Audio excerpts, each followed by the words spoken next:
এমন আচরণ দেখে ভয় পেয়ে যায় ঝুম। তুর বলল, আরে কোথায় যাবি? যেতে দিবার জন্য তো তোকে এতদিন মিথ্যা ভালোবাসায় ফটিয়ে ইনিয়ে বিনিয়ে আজ এখানে এত দূর অব্দি নিয়ে এসেছি। নিজেকে বাঁচাতে তোর ঝুমের লাশ বাড়ির পিছে পুকুরের পাশে মাটিতে পুঁতে ফেলল। সেদিনের পর থেকে মাঝরাতে শুনতে পায় নুপুরের আওয়াজ।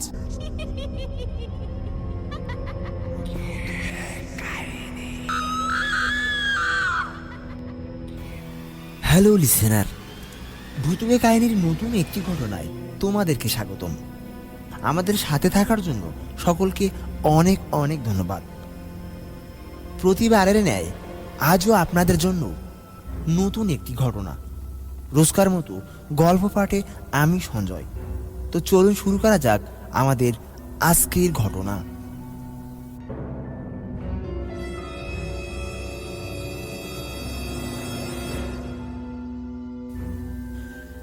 নুপুরের ছমছম আওয়াজে প্রতিদিনের মতো আজকেও ঘুম ভেঙে গেল তুরের।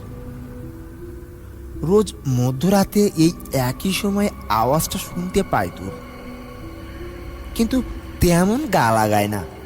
ভাবে হয়তো কেউ ভয় দেখানোর জন্য এমন করে, কিন্তু তাই বলে প্রতিদিন এমন করে বিরক্ত করবে?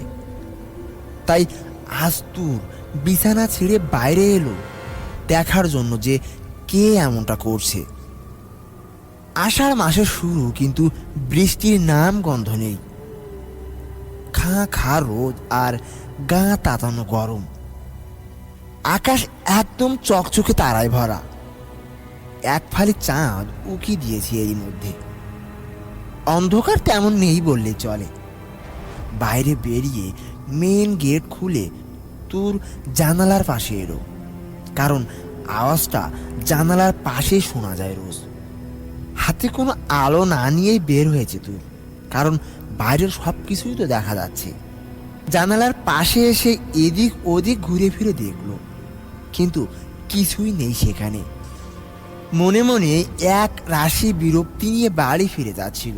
ঠিক তখনই ছমছম আওয়াজ শুনতে পেল পিছনে। একটু ভয় ভয় চোখে পিছনে তাকালো তোর। কেউ একজন জানালার পাশ থেকে ছুটে চলে গেল বাড়ির পিছে পুকুরটার দিকে। ছুটে যেতে গিয়েও কি জানি মনে হয়ে সেদিকে না গিয়ে নিজের রুমে ফিরে এলো তোর। তোর বড় লোক বাবা মার একমাত্র সন্তান। গ্রামের মধ্যে নাম করা বড় লোক তুরের বাপ দাদারা। দেখতে একদম রাজপুত্রের মতো, এক নজরে যে কোনো মেয়ে প্রেমে পড়ে যাবে। এমনি কি ছেলেরাও অনেক সময় হা করে তাকিয়ে থাকে তুরের দিকে। যেমন লম্বা তেমনি ফর্সা গায়ের রং, সব দিকের ভালো, শুধু চরিত্রটা একটু খারাপ ছিল। বাজে নেশা না করলেও মেয়েদের নেশা বেশি ছিল তুরের। তবে সব মেয়ের ঘায়েল করে না তোর। যেসব মেয়েরা ছেলেদের দেখে 10 হাত দূরে সরে যায়, প্রেম থেকে নিজেদের দূরে রাখতে চায়, সেই সব মেয়েদের নিজের রূপের জালে ফাঁসিয়ে ভালো মানুষই ব্যবহার দেখিয়ে দুদিন বন্ধু, তারপর বন্ধু থেকে আরও একটু এগিয়ে প্রেমে ফাঁসিয়ে কিছুদিন মজা করে ছুঁড়ে ফেলে দেয়। এমন করে অনেক মেয়ের জীবন নষ্ট করেছে তোর। সেদিন ছিল ঈদের দিন। ঈদের দিন বিকালবেলা ঝুম আত ওর 4 জন চাচাতো বোন বিকেলে বের হয়েছিল ভাটা পার্কে পানি দেখতে যাওয়ার জন্য। বর্ষার সময় পার্কের 2 পাশে পানি জমে, সেই পানি রাস্তার উপর চলে আসে আর ভেসে আসে পানির সাথে অনেক শাপলা ফুল। সেটা দেখার জন্য বিকেল হলেই ভিড় জমায় অনেক ছেলে মেয়ে। ঝুম আর ওর চাচাতো 4 বোন স্যান্ডেল হাতে নিয়ে খালি পায়ে রাস্তার উপর পা ভিজাচ্ছিল আর এক পার থেকে আরেক পারে হেঁটে যাচ্ছিল। তুর আর তুরের বন্ধু বাইক নিয়ে সেখানে ঘুরতে যায়। আরো অনেক ছেলে মেয়ে জোড়ায় জোড়ায় ঘুরছিল। তুরের চোখ আটকে যায় সামনে রাস্তার উপর হেঁটে চলা 5 জন মেয়ের দিকে।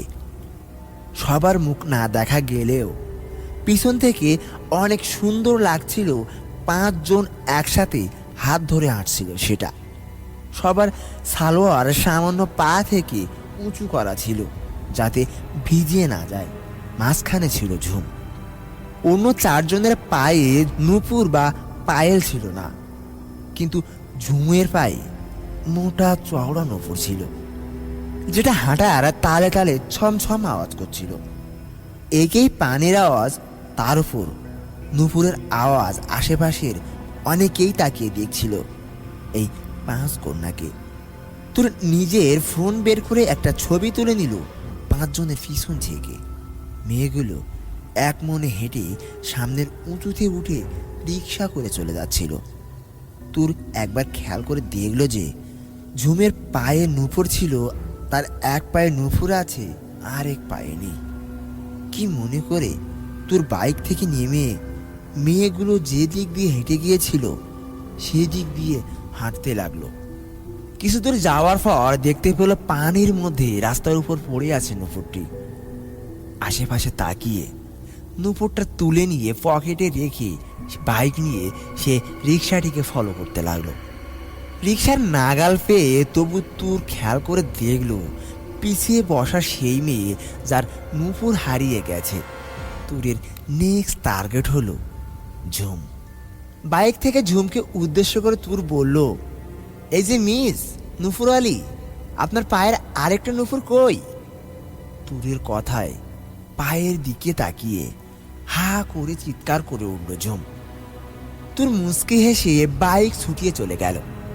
রিক্সা ঘুরিয়ে সেই পানির মধ্যে এসে অনেক খুঁজেও না পেয়ে নিরাশ হয়ে বাড়ি ফিরে গেল সবাই।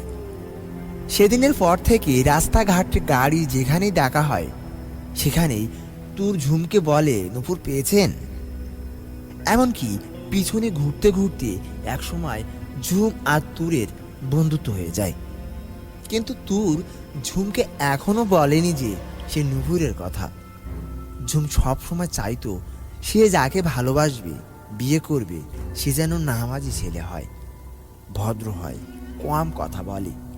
এসব কথা ঝুমের থেকে জানার পর মিথ্যা অভিনয় শুরু করে দিল তুর। এভাবেই ঝুমের মন জয় করে নেয় তুর। বন্ধুত্ব থেকে প্রেম অব্দি গড়িয়ে গেল রিলেশন।